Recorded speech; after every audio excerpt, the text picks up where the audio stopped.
नमस्कार मित्रांनो, आज आपण CPVC फिटिंगचा वापर व त्यांची नावे हे जाणून घेणार आहोत. तर चला आपण व्हिडिओ सुरू करूया.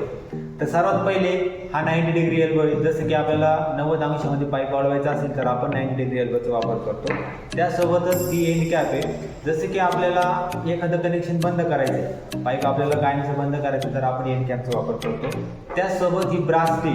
तर ब्रास टीला बघा तुम्हाला इथं थ्रेड दिसतात. जसं की आपल्याला एखाद्या चालू कनेक्शनमध्ये आपल्याला नळ घ्यायचा आहे त्या ठिकाणी आपण ब्रास टीचा वापर करतो.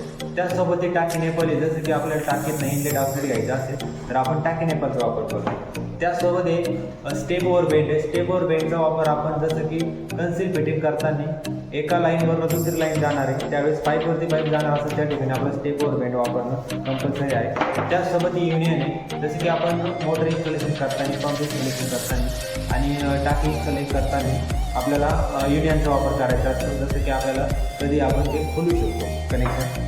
त्यासोबत हा ब्रास एल्बो. जसं की आपल्याला एखाद्या ठिकाणी नळ बसवायचा आहे, नळाचं कनेक्शन घ्यायचं आहे त्यासाठी आपण ब्रास एल्बोचा वापर करतो. त्यानंतर हा प्लास्टिक एफटी आहे. स्ट्रेट तुम्हाला भिंतींना नळ काढायचं त्या ठिकाणी आपण ब्रास एफटीचा वापर करतो.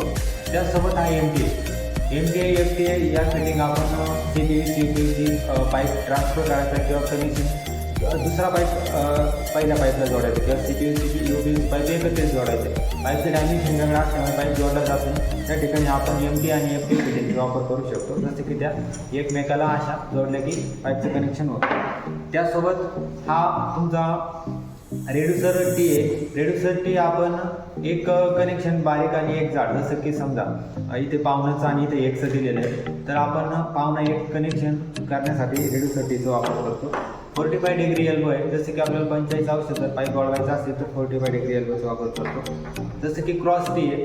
क्रॉस टी आपण एक इनलेट आणि 3 आउटलेटसाठी वापरतो. जसे की तुम्हाला मल्टी कनेक्शन करायचे एकाच ठिकाणी वेगवेगळे कनेक्शन न्यायचे त्यासाठी तुम्ही क्रॉस टीचा वापर करता. हा प्लेन टी. जसे की तुम्हाला एक इनलेटमधनं 2 आउटलेट काढायचे तर तुम्ही प्लेन टीचा वापर करू शकता. त्यानंतर हा प्लास्टिक FT आहे. हा रेग्युलरली आपण जसं की टाकी इन्स्टॉलला किंवा मोटर इन्स्टॉलेशनला प्लास्टिक FTचा वापर करतो. हा एंड प्लग आहे. हा प्लग आपण जसं की तात्पुरता नळ लावायच्या brass elbow, brass FT, brass MTA हे खराब होतं त्यासाठी आपण प्लास्टिक एंड प्लगचा वापर करतो. त्याच्यानंतर ही बुशिंग आहे. रेड्युसर बुशिंग म्हणतो आपण याला. जसं की तुम्ही याचा वापर पाईपची डायमेन्शन किंवा साईज कमी करण्यासाठी करू शकता.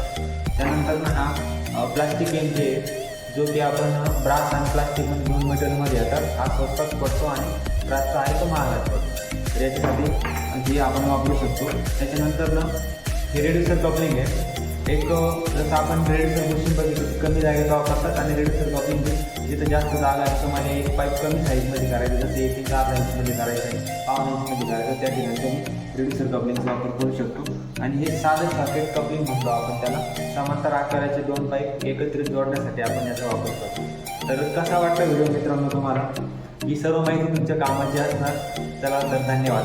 लवकरच मिळू आपण पुढच्या व्हिडिओमध्ये.